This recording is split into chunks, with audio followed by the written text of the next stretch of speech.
Because Hilda and I were had a lot to do with bringing the RMIT up here, and I was terribly worried. They were tending to sit in their ivory tower up there, and I said, look, there are movers and shakers in this town, you should be meeting them.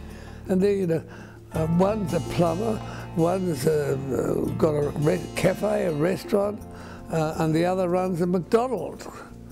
I said, they're not the sort of people you academics really take into account, and you should. But they're the people that make this community. Yeah, a very good friend of mine, Peter Richards, who passed away a couple of years ago, always said, why would you want to go anywhere else? Peter believed that partnerships were very important in doing business. He was an entrepreneur and had very special skills in that area. Just a fantastic man.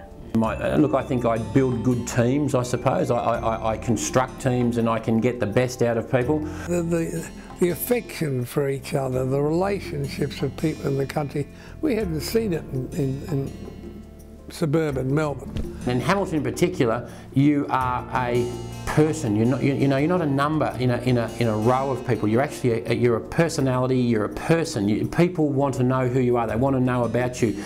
They need to know about you. In other communities, you know, there's none of that. They lose their soul, and I often say that larger cities sell their soul for success. Hamilton still has this magnificent soul. I don't know what it was. He just had that instinct to know what would be the right direction. He had that lateral thinking, and he could usually answer anything that you required. Sometimes he might have made it up, I'm not sure, but most of the time it was good, sound advice. And he did that with lots of young guys who were going into business. He would mentor them in that way, and they would come to him for that advice. I'd recommend to anybody who's going into business, involve yourself with your clients, with your customers, whatever you like to call them, but become genuinely involved. He would try and have a few fingers in a few pies, and that's how he would have described it himself. And half the time I wouldn't even know what he was up to, yeah. But if it was to benefit the town, he would certainly be involved in it in any way he possibly could, yeah. That's how good this community is. It's a very, very strong, generous community, with not necessarily with money, but with their time. They'll give up anything to make something work, and that's another reason I'm here. I love that.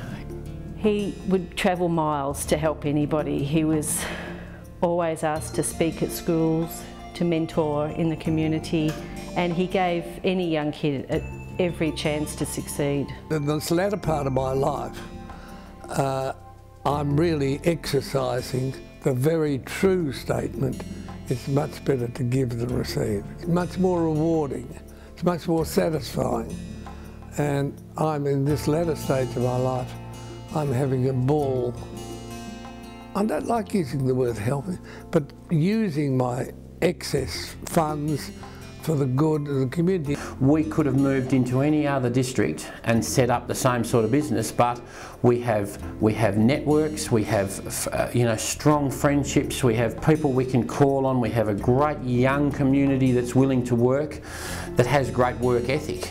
And I think we built ourselves a bit of a reputation of looking after those kids and making sure that they got quality training. The last 3 years have been our 3 record years for Ace Radio, and I believe it's because of the quality of our programming. People like to, you've got to have a product that they'll listen to, but more particularly we get very close to them, and so in a downturn they tend to come along to us, so how can you help us through this?